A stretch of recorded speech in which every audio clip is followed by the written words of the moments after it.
आप थोड़ी वॉइस अपना स्टार्ट हो गया ये. How do I know? Okay start हो गया. start communicating if someone is No, how do I know? Hi Smriti, this is Manish. Are you there? they will comment it, they will not say anything. We can start.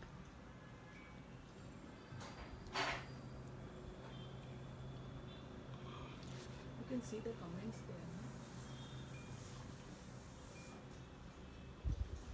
Ram Mohan Rai has Swatia ko bhi aayega, welcome.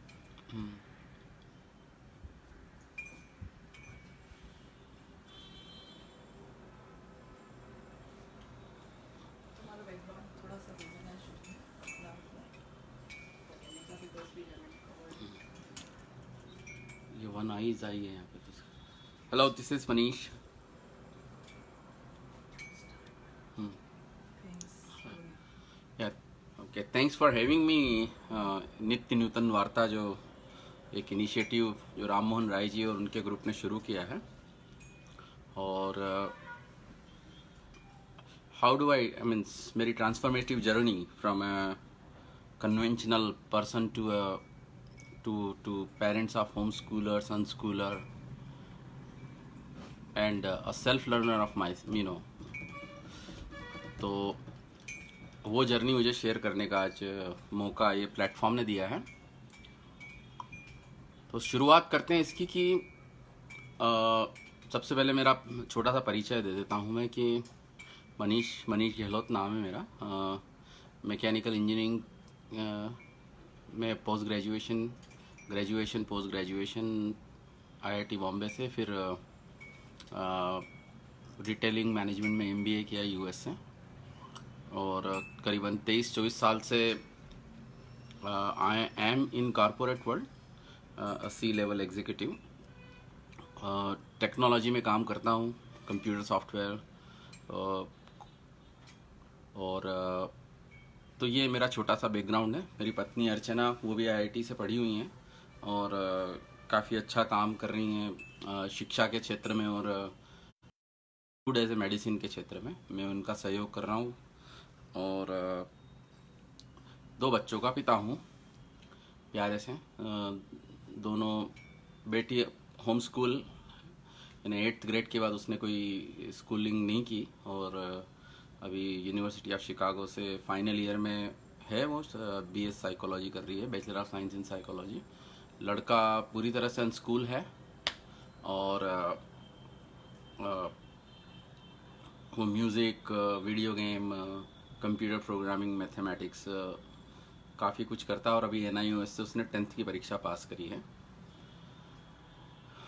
तो शुरुआत करते हैं कि जब हम America में थे और जब हमने वहाँ का स्कूलिंग का स्टेटस को देखा, वहाँ का स्कूलिंग जो है वो बहुत ही अलग तरह से प्लान की हुई है. बहुत ही बेहतरीन उन्होंने सिस्टम बनाया, जो कि हमारे यहाँ जैसा नहीं कि जहाँ पे स्कूल को एक बिजनेस के रूप में कन्वर्ट कर दिया पिछले 15-20 सालों में. तो इसलिए वहाँ वैसा नहीं था, लेकिन वहाँ दूसरी बहुत सारी समस्याएं थी. खास करके फर्स्ट जनरेशन इमिग्रेंट्स को जो डे टू डे चैलेंजेस वहाँ आते थे.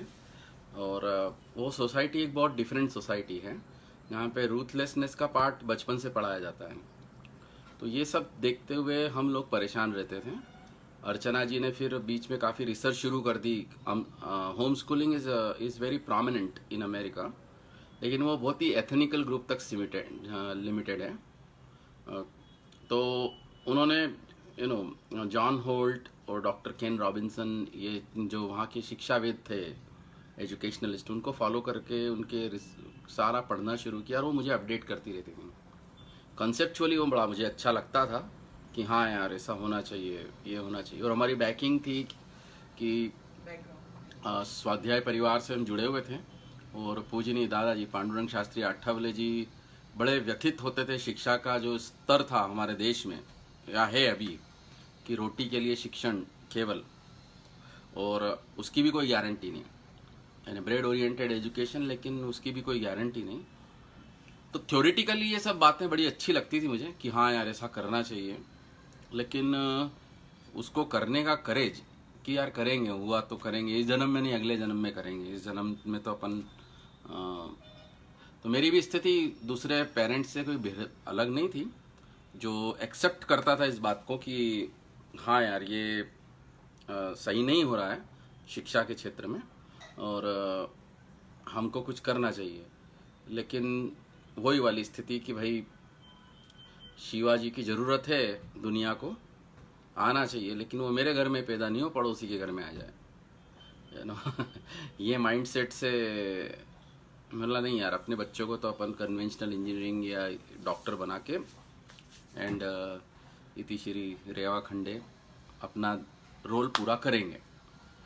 तो ये थॉट प्रोसेस के साथ चलते गए। लेकिन अर्चना जी, नोइंग अर्चना और उसकी जो विल पावर, पहली बात तो कि यार अपन अब भारत जाएंगे अमेरिका छोड़ के, 16-17 साल रहने के बाद, वहाँ की नागरिकता स्वीकारने के बाद ये निर्णय हमने लिया और भारत जा कर के हम काम नहीं करेंगे, कॉरपोरेट काम में नहीं जाएंगे, हम ऐसे कुछ काम करने की कोशिश करेंगे जो अनकन्वेंशनल हो। तो पहला उन्होंने कहा कि भाई मेरे बच्चे स्कूल नहीं जाएंगे, तो मेरे लिए वो एक शॉक था, बिल्कुल शॉक इन द सेंस कि पहले 3 दिन तो मैं कोमा में चला गया था, ऑनेस्टली बोलूं आप सभी को कि यार बच्चे स्कूल नहीं जाएंगे तो क्या करेंगे। और नोइंग अर्चना, जैसे ने कहा कि जब वो कुछ चीज़ ठान लेती है तो उसके बाद वो पीछे नहीं हटने वालों में से है। मतलब I have seen so many people in my life, but उसके जैसा मैंने इंटेलेक्चुअली ऑनेस्ट बंदी देखी नहीं कि एक बार बुद्धि में उतर गया तो उसके बाद उसको करना चाहिए। तो हमने, मेरे लिए बहुत कठिन रहा, मैं आपको सबको बहुत ही ईमानदारी से जो 2 साल 3 साल जो फॉर्मेटिव ईयर्स थे जब हम भारत आए, और भारत में भी जब हमने यहाँ के स्कूलों का तलाशा और यहाँ के स्कूलों की स्थिति देखी, तो एक वितृष्णा सी होने लगी अंदर से कि यार ये क्या हो गया, you know where we are. And ये इस तरह की एजुकेशन, इस तरह की शिक्षा देकर के हम हमारे नौनिहालों का क्या भला करने वाले हैं। तो बहुत ही मतलब ऐसा समझें कि कड़वी दवाई जैसा ये निर्णय। मैं कभी भी मेंटली इन्वॉल्व नहीं था मतलब मेरा सपोर्ट था, लेकिन झगड़े होना हमारे घर में, बात बात पे मैं ट्रैवल करता था काफ़ी मेरे काम के सिलसिले को लेकर के। जैसे वीकेंड पे आया, बच्चों से पूछना क्या किया, तुम पढ़ाई नहीं कर रहे हो, तुम ये हो जाओगे, ऐसा हो जाएगा, वैसा हो जाएगा। So I was not at peace at all with my self. So I would call कि जो पहला इन्वेस्टिगेशन रिसर्च पीरियड, जिसमें हाँ सारी बातें थ्योरेटिकली बहुत अच्छी लगती थी, कन्विंसिंग लगती थी, लेकिन करना it is very difficult, you know. and that's what I was you know it is all conditioned mind। जिस तरह से हम ग्रो अप हुए हैं सोसाइटी में, एक मिडिल क्लास थिंकिंग कैसी होती कि भाई पढ़ाई करो, पढ़ने के बाद इंजीनियरिंग, मेडिकल या ये जो सेटल्ड फील्ड है इसमें जाओ, और उसके बाद आप जो है एक जॉब ढूंढो, या तो सरकारी जॉब ढूंढ लो या कोई कॉरपोरेट मल्टीनेशनल में अच्छे से, और दैट्स इट। यही एक कन्वेंशनल पाथ था, इसी से हम कंडीशन होकर के बड़े हुए हैं। और हमको हमारे माता पिता ने यही सिखाया कि भाई education, quote and quote I would say, is the great equaliser, you know. तो वो करते करते करते करते जब इस तरह का निर्णय, इस तरह के डिसीजंस पे हम पहुँचे, एंड वी रियलाइज कि यार ये हम कहाँ आ गए। मतलब मुझे, जैसे मैंने आपको बताया कि I was not at peace, I was not able to sleep with all this decision. और अर्चना मुझे हमेशा बोलती थी कि नहीं नहीं सब ठीक होगा, देखो तुम्हारे बच्चे कहाँ निकलेंगे, and slowly slowly slowly slowly we started gathering. तो मेरा जो पहला फेज था रिसर्च का, दूसरा जो एंजाइटी स्ट्रेस जिसको मैं बोलूँगा, 2 साल 2.5 साल लाइक हेल मेरे लिए भी और मेरे परिवार के लिए भी। मैं बहुत ईमानदारी से आज आपके सामने ये सब रखने की कोशिश कर रहा हूँ कि ये निर्णय बहुत आसान नहीं होते हैं। फिर धीरे धीरे धीरे धीरे बच्चों के का ट्रांसफॉर्मेशन हमने होते हुए देखा। बच्चों से ज़्यादा जो ट्रांसफॉर्मेशन था वो हमारा था, मेरा था। मैं बोलूँगा कि then I started internalising myself कि यार why I am so worried. ये सब जो शिक्षा है मेरे खुद के ही कुछ काम नहीं। हमने आपको विश्वास नहीं होगा, आईआईटी में जिस लेवल का हमने मैथमेटिक्स पढ़ा है वो मैथमेटिक्स का कहीं उपयोग ही नहीं है आज। यानी मैं कहीं उपयोग नहीं करता हूँ। जो भी सब कुछ पढ़ा उसका कहीं यूज़ नहीं है। जो कुछ स्ट्रीट में सीखा था, जो कुछ घर परिवार में सीखा था, जो कुछ दादा दादी के साथ सीखा था, वही सब काम आया, वही सब काम आ रहा है। और ये सोचते सोचते जब इंटरनलाइज किया अपने आप को, और अर्चना जी ने जो ग्रुप क्रिएट किए थे जिनके साथ उनका एसोसिएशन, उन लोगों से उनकी जर्नी जब उन्होंने शेयर की, बच्चों ने शेयर की, उनके माता पिता ने शेयर की, कई पेरेंट्स जानने समझने का मौका मिला। बच्चों ने एक ज़बरदस्त चेंज देखा कि मेरे बच्चे दोनों सेल्फ लर्नर हो गए। मीतू ने जो ज़बरदस्त काम, डॉटर छोटी सी उम्र में, मैं सोचता हूँ यदि वो स्कूल गोइंग होती तो उसको ये सब अपॉर्चुनिटी नहीं मिलती।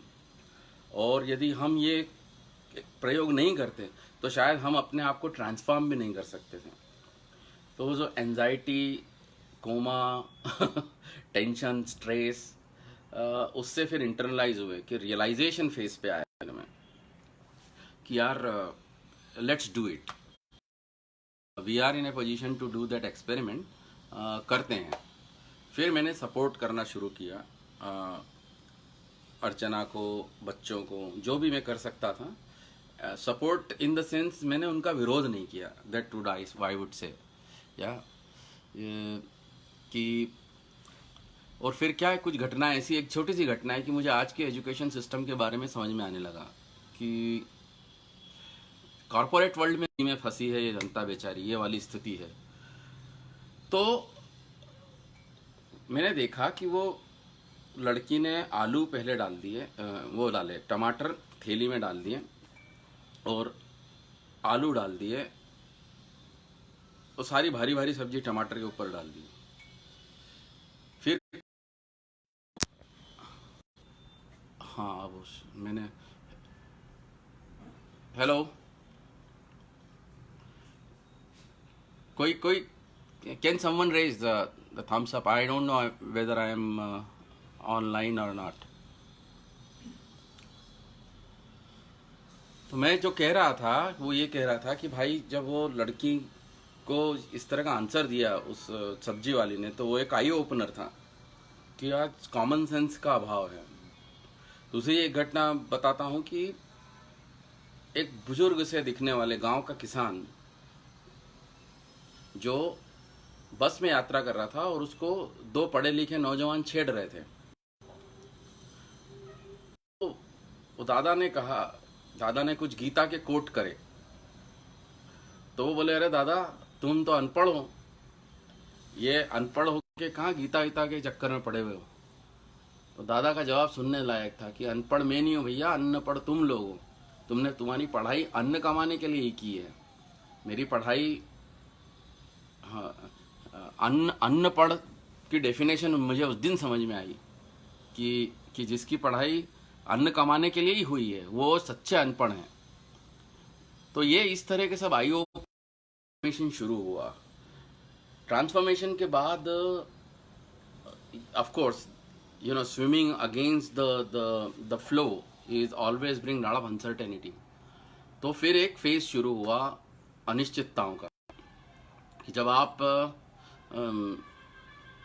एंटर होते हो इस तरह के फील्ड में कि अब बच्चे स्कूल नहीं जा रहे हैं, हम लोगों ने जॉब छोड़ने के प्लान कर लिए है। अब कुछ ऐसे फील्ड जो अनएक्सप्लोर्ड टेरिटरी जिसको मैं बोलता हूँ कि जो हमने कभी किया ही नहीं था, जैसे किसानी खेती। तो अर्चना जी ने कहा कि यार हम अपना फूड क्यों नहीं उगाएं, कि जब विनोबा भावे, गीता जी, पूजनी दादाजी, गांधी जी, इन सब के फिलॉसफी पढ़ना शुरू करी तो एक समझ में आई कि भाई आज सारी समस्याएं दुनिया में श्रम से बचने की है कि आज हम सब लोग श्रम करना ही नहीं चाहते हैं। आप विश्वास नहीं करोगे, अब भी फिलहाल मेरा जो घर बन रहा है उसमें आज 2 बेलदार नहीं आए, तो अब भी मैं करीबन 2-2.5 घंटे का एकदम बढ़िया श्रम करके आ रहा हूँ। मतलब बिल्कुल तगारी उठाई है, ईंटें ऊपर ऊंचाई है उठा के, और मैं अपने आप को मनरेगा फिट बोलता हूँ कि भैया 8 घंटे। तो ये सब चीज़ें जब मैंने देखी और जीवन में करी तो that uncertainty is actually a lesson, I would से, कि यार जीवन में जो सब कुछ, जो सबसे ज़्यादा कांस्टेंट है वो अनिश्चितता ही है एक्चुअली। ये life is changing, the world is changing constantly and we are unnecessarily worried about. और हम हमेशा एक निश्चित जिंदगी, एक ढर्रे वाली जिंदगी की तरफ जाने की कोशिश करते हैं, and which is absolutely wrong, which is not in our hand. और जब उसके परिणाम, ये सारे जो निर्णय हमने लिए उसके परिणाम धीरे धीरे हमारे जीवन में आने लगे तो तसल्ली होना शुरू हुई, पीस मिलना शुरू हुई। तो पहली तसल्ली हुई जब हमारी बेटी ने बिना किसी 10th और 12th के विश्व की टॉप 5 यूनिवर्सिटी में सिलेक्शन करवा के दिखाया अपना। That was a moment when I really, मेरे आंखों में आंसू थे कि यार दिस इज अमेजिंग, मैं तो निश्चिंत था ही नहीं उस समय कि ये क्या होगा इनके पर जब 5 यूनिवर्सिटी से उसको आया और उसमें यूनिवर्सिटी ऑफ शिकागो ने उसको स्कॉलरशिप से बुलाया वहाँ पे पढ़ने के लिए। NYU जैसी ये university of Chicago rank number 5, मैं अभी भी वो सब बातें करता हूँ, और NYU इज रैंक 20। ये 2 टॉप यूनिवर्सिटी में उसको कॉल आ गई और हो गया साहब उनका सिलेक्शन, और चली गई वो पढ़ने। और आज बढ़िया पढ़ाई करी, काफ़ी सारा काम करते करते 2 स्टार्टअप की फाउंडर बन गई वो एक छोटी सी उम्र में। इतना कॉन्फिडेंस, इतना ज़बरदस्त उसको कि आज मेरी बेटी हमारे ऊपर बिल्कुल डिपेंडेंसी नहीं है उसकी।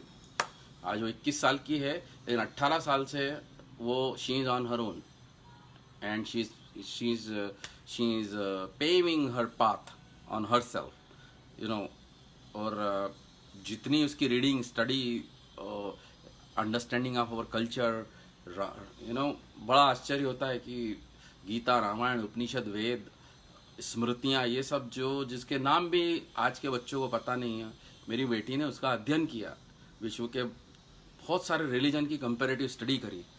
तो ये सब चीज़ें तसल्ली देती है, शांति देती है, संतोष देती है फॉर श्योर। मेरे लिए क्या हुआ कि I was, trust me guys, that I never in my life for past 20 years stayed in always 5 star और 7 स्टार होटल। इससे नीचे मैं कभी, I was like a star performer in my career. America में जाने के बाद हमारा ईगो बिल्कुल इन्फ्लेट हो गया कि भाई हमको तो सिर लगे हैं, मतलब हमको सिंग हैं और किसी को कुछ समझना नहीं। यही लाइफ हमने जी थी, एकदम ग्लॉसी लाइफ जिसको मैं बोलता हूँ, एकदम 5 star and a top consultant in IT, getting top paying dollars all the time. Me and Archana both, but Archana was always grounded. मैं इतना grounded नहीं था, मेरे लिए वो एक लाइफ थी पूरी तरह मटेरियलिस्टिक लाइफ, और उससे ट्रांसफॉर्म होना एक ऐसी लाइफ में जहाँ पे हम हमारे इमोशनल एस्पेक्ट को और स्पिरिचुअल एस्पेक्ट को भी एड्रेस कर रहे हैं, वो थोड़ा सा कठिन तो था। पर आज मैं बोलता हूँ कि I am very happy with the decision that I was very uncertain about. जो पहला डिसीजन था कि अमेरिका से वापस भारत लौटना, वहाँ से सब कुछ बेच बाच के, और वो भी इंदौर जैसी सिटी में जा कर के रहना जहाँ पे मेरे लिए कुछ था ही नहीं करने को, देखा जाए तो जो मेरा एक्सपीरियंस था, एक नई शुरुआत करना पूरी तरह से। 17 साल जब आप किसी देश से बाहर रहते हो, वो भले ही अपना देश हो, एक एक एक ट्रांजिशन तो होता है, मतलब वो जिसको प्रसव पीड़ा आप बोल लो, और वो बहुत कठिन होती हैं।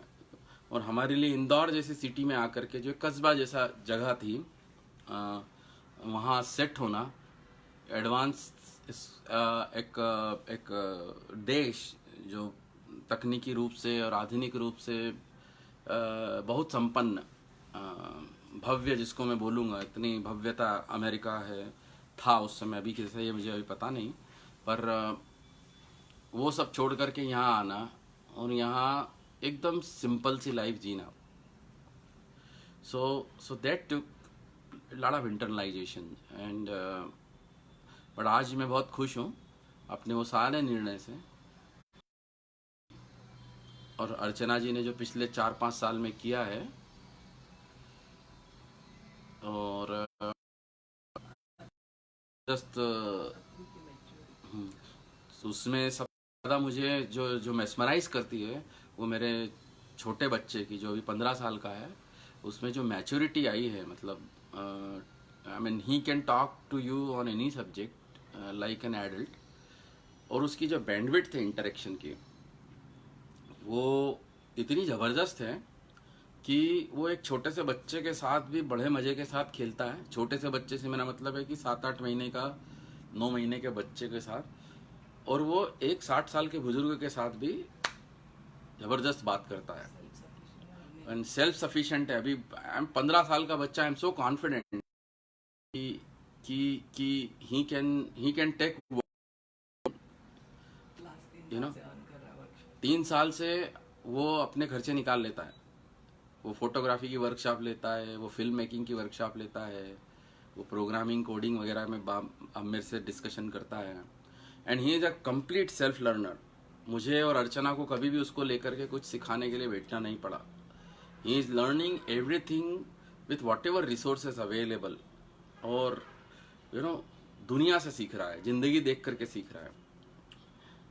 इसकी मैं बात करूँ तो मेरा जो बचपन है, उसमें कहीं इसके शायद बीज मेरे सबकॉन्शियस में डले होंगे।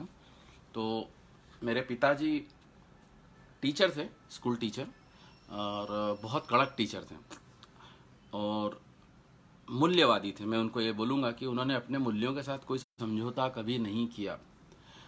मुझे वो होता है कि वो भी सेंसेक ड्यूटी और इलेक्शन ड्यूटी में गए नहीं। जो सरकारी स्कूल के टीचरों को आज हमारे यहाँ जो लगा दिया जाता है, कोई भी काम हो गवर्नमेंट का, तो सरकारी स्कूल के टीचर वहाँ लगा दिए जाते हैं, वो बना कर देते थे कि ये मेरा काम नहीं है। और वो जो गर्मी की छुट्टियों की तनख्वाह नहीं लेते थे। तो ये सब वैल्यूज़ हमने बचपन से देखी, और बचपन काफ़ी कठिनाइयों में गुजरा हमारा, इस वजह से एक lower middle class family, 1000 square feet के टोटल लिवेबल स्पेस में करीबन 30-35 लोग रहते थे, चाचा जी, ताऊ जी, सबके बच्चे, और इस तरह से हमारी पढ़ाई लिखाई सबके साथ हुई, अपब्रिंगिंग हुई। It was a tough childhood, I would say, no regret though, क्योंकि उसने इतना कुछ सिखाया, और एकदम जिसको बोलते हैं कि मुझे लगता है मुझे कोई चीज़ हैरान नहीं कर सकती कभी भी, यू नो, कि कुछ भी उठापटक हो, कुछ भी अप्स एंड डाउन्स हो, तो हम उसको हैंडल कर सकते हैं बहुत अच्छे से, as a family, as an individual. मुझे नहीं लगता कि you know that is of any challenge to us. दुनिया में हम कहीं भी जा कर के फिर से सब कुछ खड़ा कर सकते हैं। ये एक आत्मविश्वास शायद मुझे वो बचपन से जो मेरी अपब्रिंगिंग हुई है उसमें हुआ है। रिसोर्सेस के लिए रेस्पेक्ट खड़ी हुई, और शायद वो सब बातें उसने मुझे पर्यावरण के लिए सेंसिटिव बनाया कि यार हम जिस तरह से दोहन कर रहे हैं अपनी मदर अर्थ का वो सही नहीं है। और हम लोगों ने एज ए फैमिली काफ़ी सारे पेड़ों को बड़ा किया है चुपचाप, अभी भी कर रहे हैं। काफ़ी हम वृक्ष वनस्पतियों से प्रेम करते हैं और उसको हमारा धर्म समझ में वासुदेव, ये हमारे संस्कार हमको दादाजी से मिले, पांडुरंग शास्त्री आठवले जी से, कि और इन्वायरमेंट के लिए सेंसिटिव बने हम लोग। तो पानी को कैसे बचाना, उसका रिसाइकलिंग कैसे करना, ये सारी चीज़ें हम हमारे जीवन में कर रहे हैं, प्रैक्टिस कर रहे हैं। आज हम हमारा भोजन खुद उगाने का प्रयास कर रहे हैं और उसमें कुछ हद तक सफल हो गए हैं कि हमको बाहर से कुछ भी लाने की अब आवश्यकता है नहीं। हमारी बिजली हम खुद उगा रहे हैं। हमारे घर में हमने सोलर पावर प्लांट लगाने की योजना बनाई है। वाटर पूरा रिसाइकल कर रहे हैं, रेन वाटर को स्टोर कर रहे हैं, rain water harvesting and rain water storage दोनों। तो किसी को भी आप लोगों को कुछ आवश्यकता हो इस मसले पे बात करने की, तो we are very happy to our cooperation, कि आप किस तरह से वो टैंक वगैरह डिज़ाइन करना वो सब। तो ये सारा मतलब मैं बोलूँगा कि पिछले 6-7 सालों में it all started in 2011 and now the complete deconditioning मैं बोलूँगा कि हो चुकी है। जो हम शिक्षा के क्षेत्र में सोचते थे, जो हम पर्यावरण के क्षेत्र में सोचते थे, खुद जीवन में किया, करने की कोशिश की, और उसके बाद ये सब बोलना हमने शुरू किया। 2017 में एक और ट्रांसफॉर्मेशन हुआ।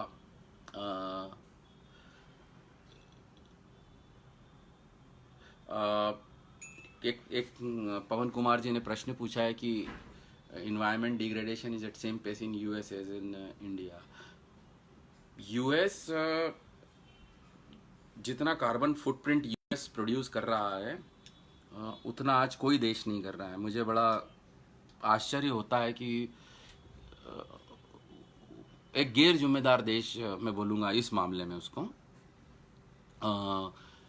इन्वायरमेंट का जितना नुकसान अमेरिका से हुआ है, या अमेरिका को ना बोलें तो वेस्टर्न स्टाइल से हुआ, वेस्टर्न वे ऑफ लाइफ से, वैसा दुनिया में किसी देश ने नहीं किया है। भारत बहुत अच्छा देश है उस मामले में। ग्राम्य संस्कृति अभी भी बची हुई है और हमको उसको बढ़ाना पड़ेगा, क्योंकि नेचर के साथ असिमिलेशन मोस्ट इंटीग्रेटेड वे में कोई रहता है तो भारतीय है, इसमें मुझे कोई शंका नहीं है। आप शहरी जीवन को छोड़ दीजिए, जो दिल्ली बॉम्बे ये शहर तो बर्बाद हो गए हैं। मैं बोलता हूँ कि वहाँ पे ज़िंदगी नहीं है, वो नरक है। सीरियसली आदमी वहाँ कैसे जीते हैं, क्यों जीते हैं, ये it's very difficult. Other than that आप विलेजेस में जाइए तो बहुत अच्छी ज़िंदगी वहाँ पे जी रहे हैं लोग। टोटल इंटीग्रेशन विथ नेचर, प्रकृति से उतना ही लेते हैं जितना वो वापस कर सकें। ये आपको, मुझे लगता है कि भारत जैसी ग्रामीण संस्कृति दुनिया में आपको कहीं नहीं मिलेगी। तो कार्बन फुटप्रिंट के मामले में America is way way ahead. America जैसा एक और देश इस दुनिया में हो जाए तो अपने को 7 अर्थ लगेगी, 7 अर्थ के रिसोर्सेस चाहिएंगे, और भारत जैसा एक देश हो जाएगा तो मात्र 0.7, इतना अंतर है। शायद ये आंसर आपको पवन जी, आई वुड बाकी स्टेटिस्टिक्स काफ़ी सारी अवेलेबल है, आप देख सकते हैं, मिल जाएगी कि जितने एयर कंडीशनिंग और ये सब का इस्तेमाल अमेरिका करता है या वेस्टर्न वर्ल्ड करता है, हम उसके फ्रैक्शन में भी नहीं है। तो बचे हुए हैं अभी तक, कब तक बचे हुए रहते पता नहीं। हमारा रिकमेंडेशन और रचना का रिकमेंडेशन हमेशा ये रहता है एज ए परिवार की जितनी जल्दी हो सके शहरों से भाग जाओ और जंगलों के बीच में रहना। जो हमारी संस्कृति जहाँ आबाद हुई, जंगलों के बीच में, भारतीय संस्कृति जहाँ तपोवन थे, वो पूरी की पूरी जंगलों में खिली है, और वक्त अब वापस आ गया है कि वापस उन्हीं जगह पे जाया जाए और जिया जाए एक कंप्लीट इंटीग्रेशन के साथ। तो ये है। और बिल्कुल सही कहा राम मोहन जी आपने कि महात्मा गांधी ने कि सुसंस्कृत घर जैसी कोई पाठशाला नहीं। उसके लिए मैं पूरी तरह से ईमानदारी से मेरी पत्नी को इसका श्रेय देता हूँ कि वो हमारे घर में एक अनोखी महिला है, मतलब अर्चना। जहाँ आज मैं देखता हूँ महिला, ऐसा देखा माना जाता है कि she is more inclined for material possession, कि उसको चमक दमक गहने कपड़े लत्ते। आप हमारे घर में एक बहुत अच्छा माहौल खड़ा हुआ इन सब चीज़ों को देखते हुए। और वाकई उसके जो इम्पैक्ट आज परिवार में देखने को मिलते हैं, जैसे उन्होंने आग्रह रखा कि झूठ नहीं बोलना है, बच्चों को भी यही सिखाया है, किसी भी कीमत पे हमेशा ईमानदार रहना है, दूसरे की मुफ्त का लेना नहीं है। और ये सब बातें धीरे धीरे कहानियों के माध्यम से, कैरेक्टर के माध्यम से, फिलॉसफी के माध्यम से बच्चों में डाली, मेरे में डाली। मैं भी ये कहूँगा I am also victim of I would से कि आज का जो मटेरियल वर्ल्ड है, भौतिक जो यांत्रिक जड़वाद, उसका मैं भी शिकार रहा हूँ। पर आज मैं ये समझ गया हूँ कि इसकी जीवन में कितना महत्व है और बाकी चीज़ों का जीवन में कितना महत्व है। सो it is a transformation, I would say, and it has helped me a lot in my career also। कि जब मैं जहाँ देखता हूँ कि कॉरपोरेट करियर में जहाँ मार काट मची हुई है, जहाँ एक दूसरे को धक्का, कंपटीशन, वहाँ हम लोगों की अप्रोच कोलैबोरेशन की हो जाती है, कोऑपरेशन की हो जाती है, and that puts me into a different spot all together. तो वो सारी जो डर्टी पॉलिटिक्स है, जो शार्क बनाती है, उससे मैं बच गया इन सब चीज़ों के होते हुए जीवन में। और एक अच्छा इंसान बनने का प्रयास किया, सारी चीज़ों को जो सुना समझा उसको प्रैक्टिस करने की कोशिश की। एंड स्लोली ट्रांसफॉर्मेशन हुआ, पर पता नहीं चला मुझे, एक्सेप्ट आई वुड से जो एजुकेशनल पार्ट था जिसने मुझे पैनिक किया काफ़ी। बाकी सब होता चला गया, हम करते गए। गांव में जब हमने काम शुरू किया तब प्यार का मतलब समझ में आया। स्वाध्याय विचार लेकर के जब हम गए निस्वार्थ भाव से लोगों के पास, तो वाकई में मैं आप सबको बोलता हूँ कि भारत सही में दुर्लभ देश है और इसका कण कण पवित्र है। ये वो व्यक्ति बोल रहा है जिसने 30 से ज़्यादा देशों में काम किया है, रहा हूं मैं मेरे जीवन में, कि धन्य है ऋषि हमारे पूर्वज, जो इतनी तपस्या, उनका पसीना इस भूमि पे गिरा है कि इसको खुशबू है। और वो समझना है तो गांव जाइए तो समझ में आएगा कि आज हमारे आदिवासी क्षेत्र, हम उनको क्या सिखाएंगे, उनसे सब सीखना है। ये ट्रांसफॉर्मेशन है, मुझे ऐसा लगता है। एक चमक धमक वाली जिंदगी, American life, totally materialistic life, very modern scientific, full of resources. America के बारे में मैं आपको कहूँ तो जब हम गए थे तो पेट्रोल, पानी और शराब तीनों की कीमत एक, और मूंगफली और बादाम एक ही दिन कीमत में मिलने वाली, वो ऐसी जगह। और शांति नहीं मिली वहाँ पे। वहाँ के लोगों में इतना है उनके पास, but they are not at peace. Trust me, मैं कोई ऐसी पोथी में के बैंगन वाली बात नहीं कर रहा हूँ। वहाँ का समाज, सोसाइटी को। और एक अलग चित्र जब भारत के गांवों में, डीप इंटीरियर विलेजेस में, हमारे आदिवासी क्षेत्र में, वनवासी क्षेत्र में मैं पूर्ण भाव से और बुद्धि से ये बात बोलता हूँ कि हम उनको कुछ नहीं सिखा सकते, उनसे सीखना है जीवन में। ये वो किस लेवल पे वो लोग बैठे हैं और वहाँ तक ये सब संस्कृति की बातें कैसे पहुँची, दैट इज़ उसके लिए मुझे अपने ऋषियों को, अपने अवतारों को, जिन्होंने इतनी मेहनत करी, इतना तप किया है और ये संस्कृति के विचार वहाँ तक पहुँचे हैं।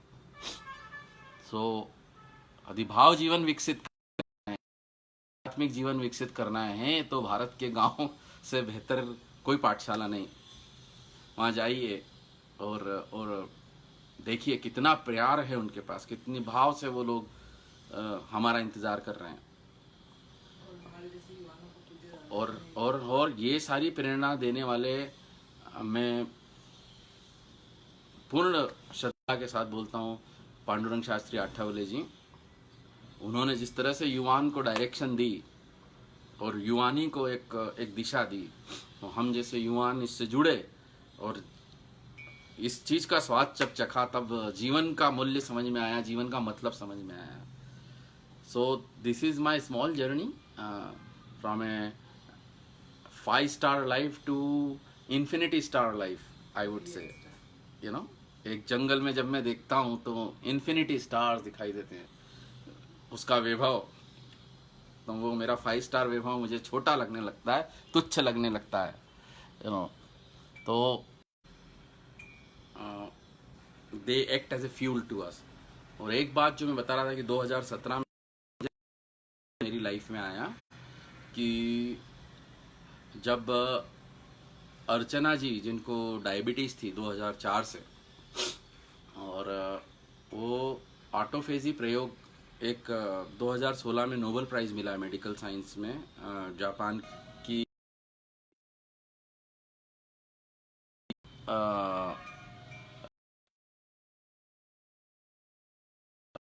ये सारे जो डिसीज़ हैं, डायबिटीज़, कैंसर, ये रिवर्स नहीं हो सकते हैं। वहाँ अर्चना जी ने जो 2004 से 2017 13 साल तक जो डायबिटिक रही उसको रिवर्स किया। आज वो मेडिसिन फ्री लाइफ जी रही हैं। तो ये एक और ट्रांसफॉर्मेशन हमारी लाइफ में हुआ कि how food can be utilize as a medicine. और उससे फिर हमारे दूसरे सारे प्रयोग फूड से रिलेटेड शुरू हुए। जो प्रोडक्टिव लेबर करना है हमको, जो पसीना बहाना है, आज सारी की सारी जो परेशानी, ये सब समझ में आया है कि विटामिन डी जो इस देश में अबेंडेंस में है, सूर्य की रोशनी, विश्वास मानिए मेरा, मैंने भी काफ़ी फिर पढ़ाई करी है कि विटामिन डी का कोई एक्सटर्नल सोर्स हो ही नहीं सकता है। और हाँ, ये सेहतवन डॉक्टर विपिन गुप्ता के पास जब रह कर के आए और हमने यहाँ सब चीज़ें सीखी कि धूप, सूर्य की रोशनी कितनी हमारे शरीर के लिए ज़रूरी है, हम पूर्णतः स्वस्थ लाइफ जी सकते हैं। और जो विटामिन बी और विटामिन डी, ये दोनों की दोनों सूर्य की रोशनी से मिलेंगे। और प्रोडक्टिव लेबर करने से ही आपकी जो रिक्वायर्ड मसल्स और जो बैक वो मजबूत बनेगी। तो ये एक अनदर ट्रांसफॉर्मेशन हुआ जो मैं आपके साथ, सबके साथ शेयर करना चाहूँगा। तो एंड इट इज़ अमेजिंग। लोग पिछले 3-4 साल से कोई हमारे घर में बीमार नहीं पड़ा है। हमने डॉक्टर की शक्ल भी नहीं देखते हैं। हम बहुत आई डोंट नो, मतलब कभी कभी लगता है कि सबको देख करके ये किस तरह की ज़िंदगी जी रहे हैं। लगता है हमारे अनुभव बांटें और ये इस तरह के प्लेटफॉर्म मिलते हैं तो we try to encapsulate everything in a short span of time. तो ये एक और एलिमेंट ऑफ ट्रांसफॉर्मेशन था कि मेरा बिलीफ एलोपैथी में बहुत ज़बरदस्त रहा है कि नहीं भाई, किसी की भी चीज़ के लिए तो गोली लो और ठीक और काम करने चले जाओ। और अर्चना जी कम्प्लीटली अपोजिट थी। तो मेरे ज़िंदगी में उसने एक बहुत प्ले किया है। सो सारे जो ट्रांसफॉर्मेशन हुए हैं वो लेकर के आइए। नहीं तो आई वुड से कि मेरी भी लाइफ एक आम आदमी की तरह पूरी हो जाती और चुपचाप इस दुनिया से चला जाता, दुनिया पे बोझ बन करके। लेकिन आज प्राउडली बोलता हूँ कि एटलीस्ट हम लोग जिस बात में हम विश्वास करते हैं उसके हिसाब से, उसके अनुसार से हम जीने की प्रयास कर रहे हैं। और ये ट्रांसफॉर्मेशन ने बहुत सारी बातें सिखाई। पहली बात सिखाई कि प्रयोग करने से डरो नहीं।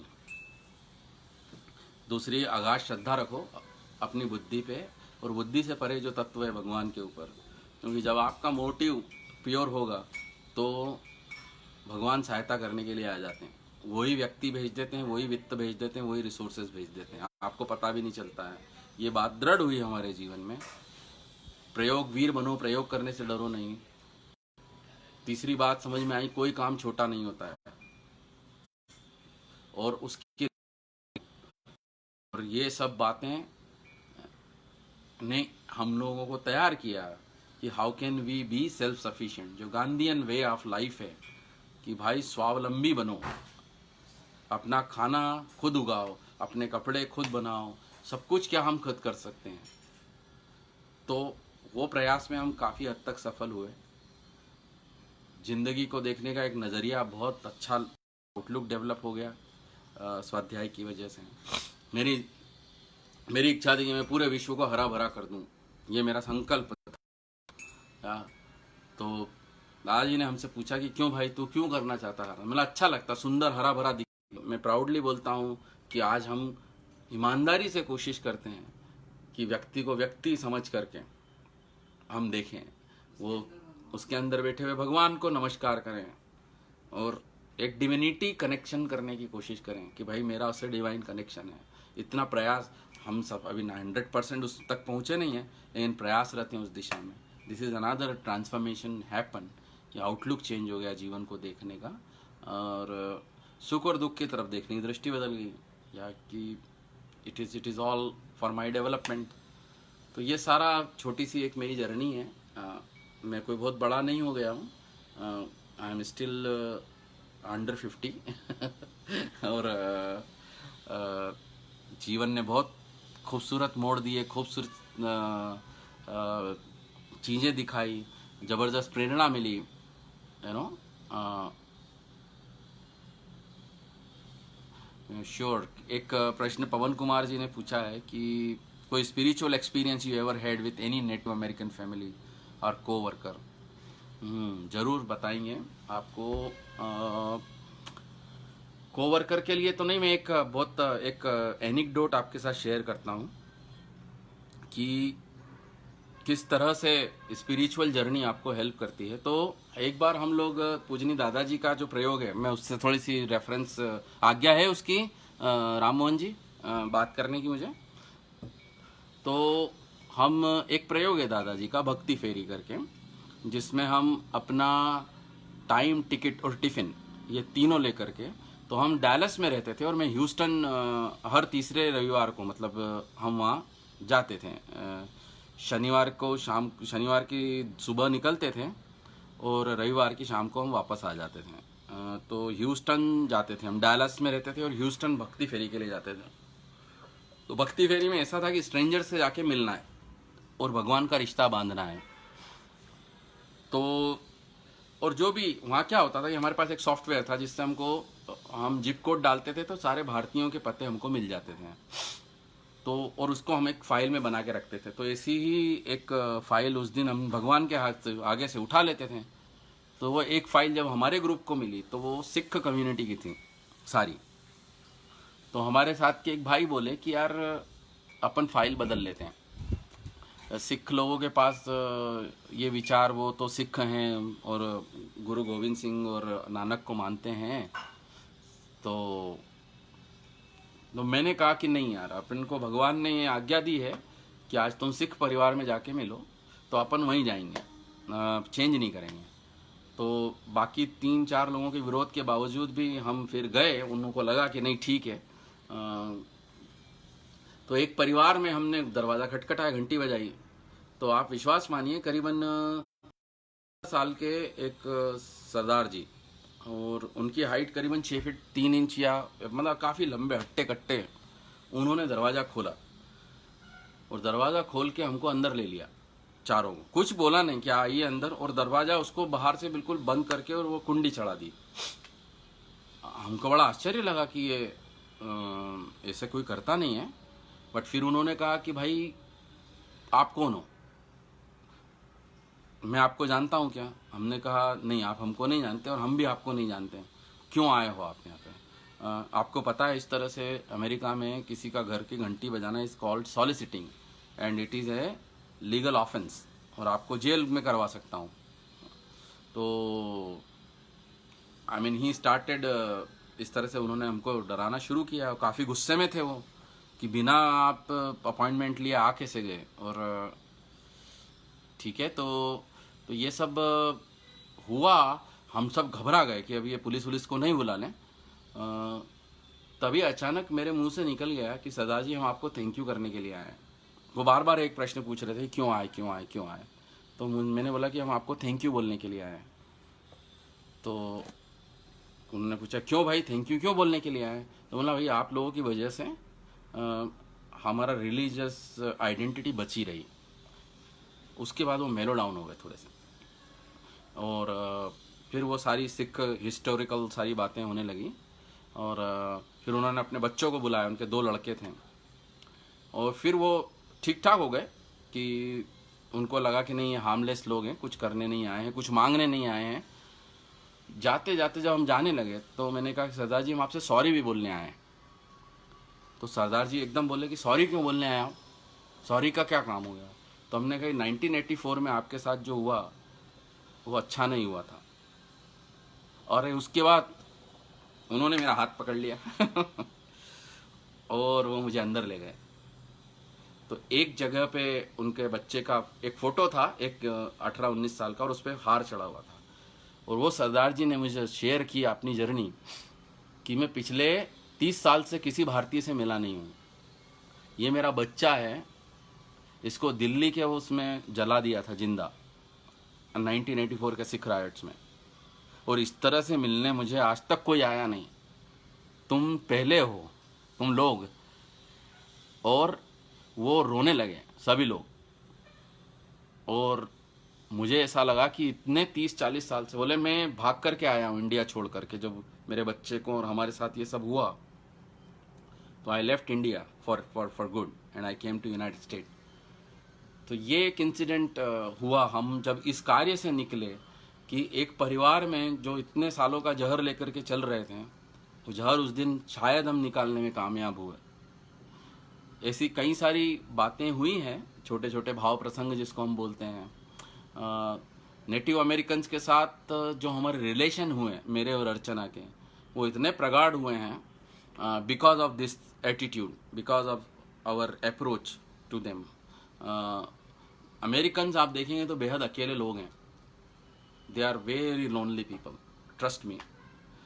और वहाँ इस तरह से जब हम लोग मिलते हैं, आज मेरी और अर्चना को जो प्यार वहाँ मिला है हमारे अमेरिकन भाइयों से, गोरे लोगों से, हमारे जो दूसरे भाई हैं वहाँ पे जो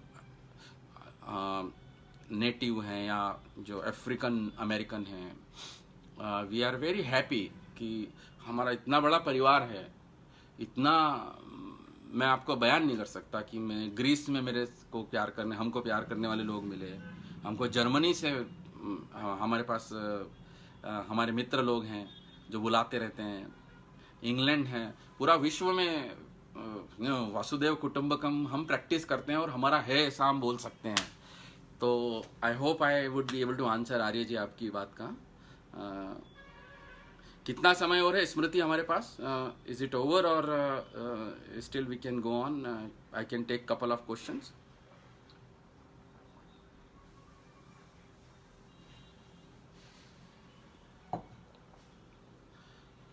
और कोई?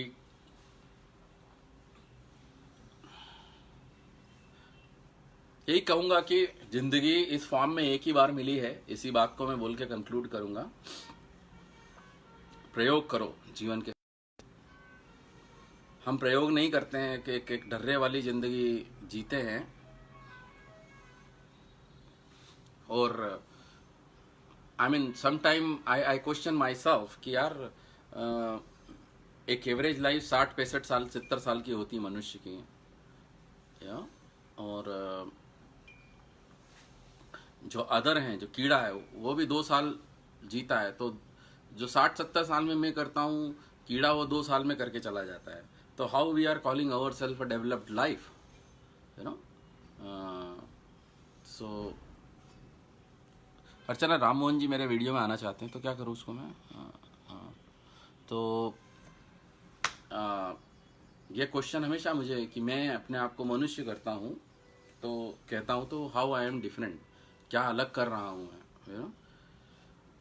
दूसरी बात हमेशा पूजनी दादाजी कहते थे, वो मुझे बहुत अप्रोप्रिएट लगती इस तरह के प्लेटफॉर्म में शेयर करने के लिए, कि जो डार्विनवाद है जो कहता है सर्वाइवल ऑफ द फिटेस्ट, तो दादाजी हमेशा बोलते हैं कि सर्वाइवल ऑफ द फिटेस्ट मानोगे तो अराइवल ऑफ द फिटेस्ट भी मानना पड़ेगा, कि मैं फिट होकर के आया हूँ, जो पुनर्जन्म का सिद्धांत है उसको मान्य करना पड़ेगा। तो मैं यदि मनुष्य हूँ और मैं फिट होकर के ही आया हुआ हूँ, तो fitting the unfit to survive,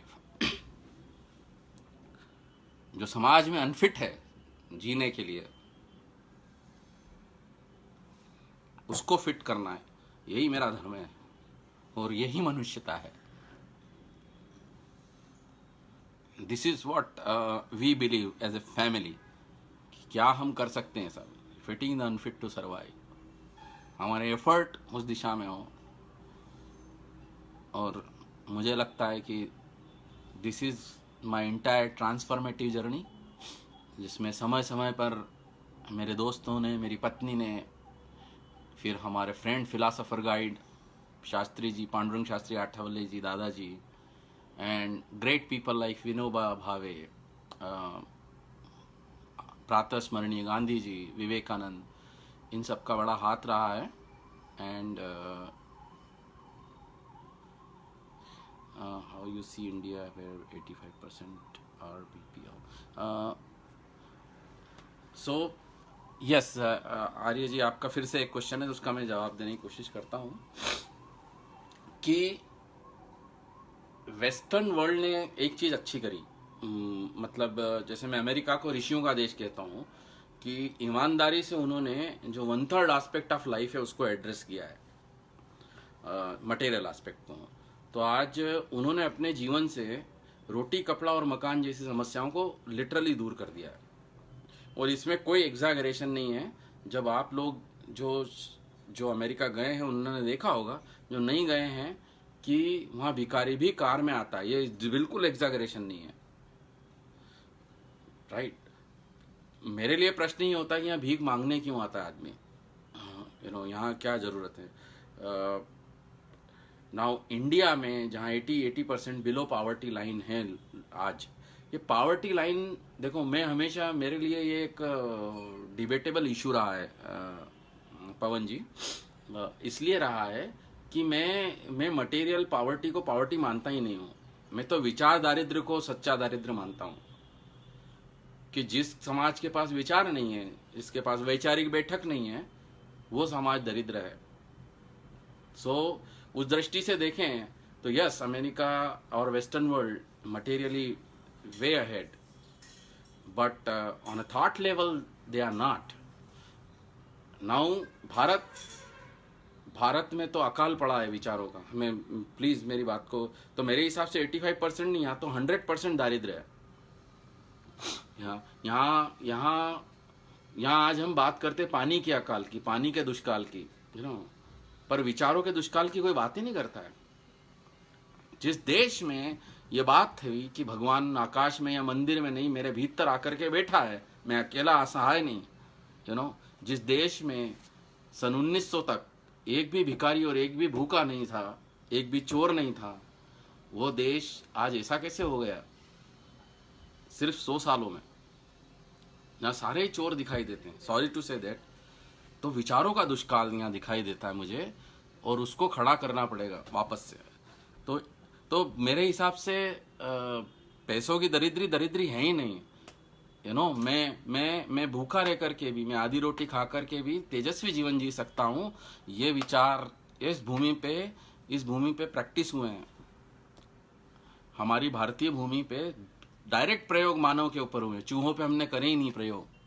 हमारे ऋषियों ने, हमारे मुनियों ने, अभी रिसेंटली पूजनीय गांधी जी, आज प्रातः स्मरणीय गांधी जी, अहिंसा का कितना बड़ा प्रयोग करके गए सीधा मानव के ऊपर, यू नो। तो ये भूमि वो रही है, प्रयोगों की भूमि रही है। पर आज पता नहीं क्या हुआ कि हम इस वेस्टर्न चकाचौंध में हमारी भारतीयता भूल गए हैं, जो हमारी असलियत है वो भूल गए हैं। आज हमारी स्थिति कैसी हो गई है कि यार हमारे फर्नीचर पे धूल चढ़ता है तो क्या फर्नीचर फेंक देते हैं क्या, है ना, उसको आकर के साफ करते हैं, उस पे से धूल हटाते हैं। वही हो गया है कि जो हमारी सांस्कृतिक विरासत थी, महान सांस्कृतिक विरासत, उस पर धूल चढ़ गई है, उसको साफ करना होगा, उसकी सफाई करनी होगी। यही काम स्वाध्याय और दादाजी ने किया है, करने की कोशिश की है, और हम जैसे लोग कोशिश कर रहे हैं कि धूल साफ करना है। सो भंगी का काम हमको उठाना पड़ेगा, सभी लोगों को स्कैवेंजर बन करके इस धूल को साफ करना पड़ेगा। और हम कौन, असलियत हमारी असली क्या है, हम कौन लोग हैं। आप गंगा को देखेंगे ना कलकत्ता में, तो उससे आचमन करने की भी इच्छा नहीं होगी, इतनी गंदी हो चुकी है वहाँ पे, यानी हम उससे मुंह भी धोना पसंद नहीं करेंगे। लेकिन गंगा का सही स्वरूप देखना है तो 1000 किलोमीटर दूर ऋषिकेश जाइए, दूध जैसी गंगा। वैसे ही हमारी भारतीय संस्कृति है। बीच का 1000 साल का काला पीरियड छोड़ना पड़ेगा, 1000 साल पहले जाना पड़ेगा, और उसी के बेसिस पे सही मायने में पूरे विश्व में शांति खड़ी हो सकती है। मैं I am not fundamentalist, I am totally rational. मैं बड़ी रैशनल थिंकिंग के साथ बोलता हूँ आपको कि इतनी जबरदस्त चीज कि वासुदेव कुटुंबकम की भावना, ये विचार हमारे पास हैं। और ये ट्रांसफॉर्मेशन, सबसे बड़ी बात कि वो इनर ट्रांसफॉर्मेशन की बात करती है। Outer transformation is an outcome. आप इनर ट्रांसफॉर्मेशन करेंगे तो आउटकम उसका ये सब चीजें हो जाएगी अपने आप। और इतनी पावरफुल संस्कृति को लेकर के हम जो लोग बैठे हुए हैं, उनकी हालत ऐसी कैसे, हाँ, इतनी हालत कैसे, ये सोचने का विषय है। आपने बहुत बढ़िया कार्ड टच कर दी पवन भाई,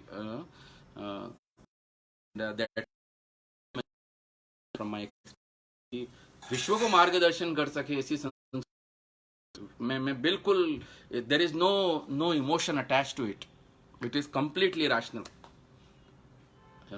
जहां दलितों के बारे में, एक दलित के बारे में क्या कहें,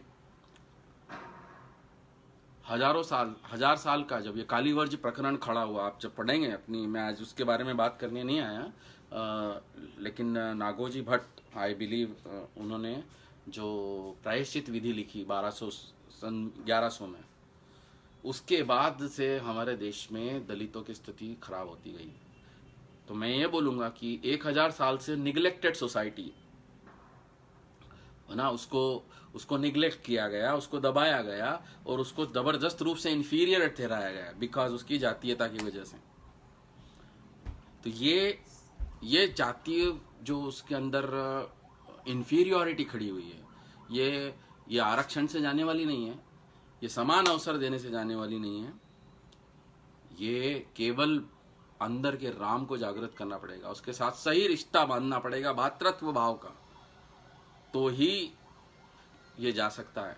मैं आपको एक घटना बताता हूँ, बनी हुई घटना, कि 2 डॉक्टर गुजरात के, जो हमारे SC ST कम्युनिटी से, जब उन्होंने बताया कि उनने जीवन में डॉक्टर बनना इसलिए स्वीकार किया था कि बड़ा होकर डॉक्टर बन के 10 सवर्णों को मारेंगे जहर का इंजेक्शन देंगे। इतनी खतरनाक रूप से जिस समाज सोसाइटी के अंदर जो भावना इतनी गहरी गई हुई है, उसका क्या आंसर हो सकता है?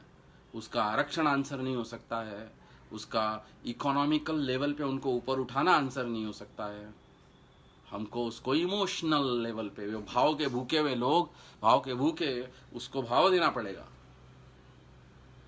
तो ये सब चीजें हमको समझना पड़ेगी। आज उसका विषय नहीं है, नहीं तो ये क्या, ये बहुत वास्ट है दिस इज। और उसका मुझे गौरव है, और इस बात का कि शांति है, समाधान है मेरे जीवन में खुद के, कि हम ईमानदारी से प्रैक्टिस कर रहे हैं इस बात का कि तू दूसरा नहीं है, तू छोटा नहीं है, तू मेरा भाई है। और उस नाते से कि जो खून मेरा, जो शक्ति मेरा खून बनाती है, जो शक्ति मेरा जीवन चलाती है, जो मेरा खाया हुआ पचाती है, वही तेरे अंदर आकर के बैठी है।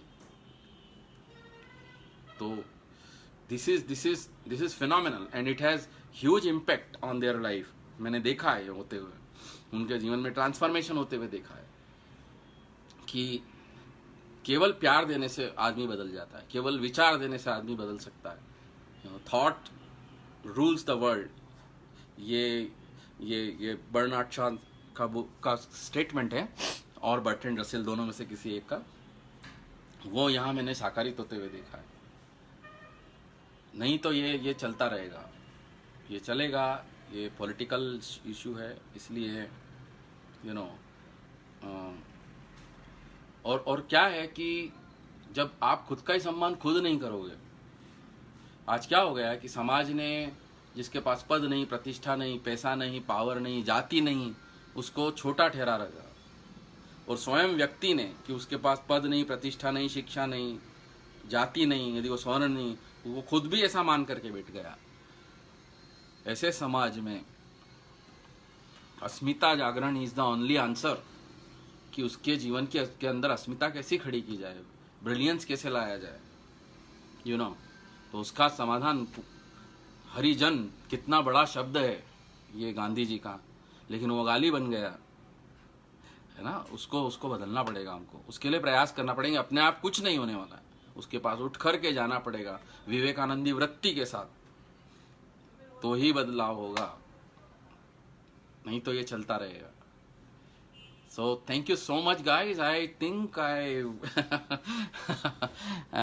went overboard, and thank you everyone, नित्य नूतन वार्ता का जो भी बोर्ड मेंबर कमेटी उस मुझे इनवाइट करने के लिए, and hopefully I was able to share my personal journey in a formative form, जिसको आप देख सकें किस तरह से। तो certainly you can send any query, मुझे कॉल कर सकते हैं, कोई दूसरा और भी कुछ हो वो हम बात कर सकते हैं। तो आज शायद अभी समय हो गया है, मुझे लगता है it is, and I can take all your question, जिसके भी हूँ मैं ऑफलाइन ले सकता हूँ। ये 1 घंटा से ज़्यादा हो गया है, तो thank you very much. Thank you Smriti, Siddharth, Ram Mohan ji, आप सब लोगों को हृदय से धन्यवाद।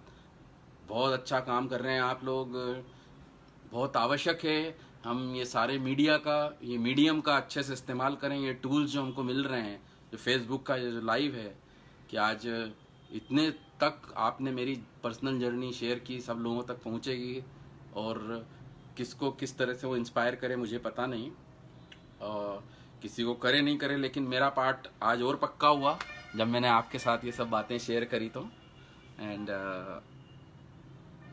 Thank you so much, we will meet again, और कहीं ना कहीं टकराएंगे। सबको धन्यवाद हृदय से, थैंक यू सो मच।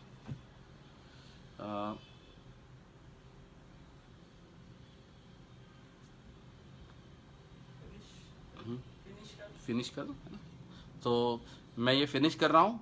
फिर से सबको धन्यवाद, थैंक यू।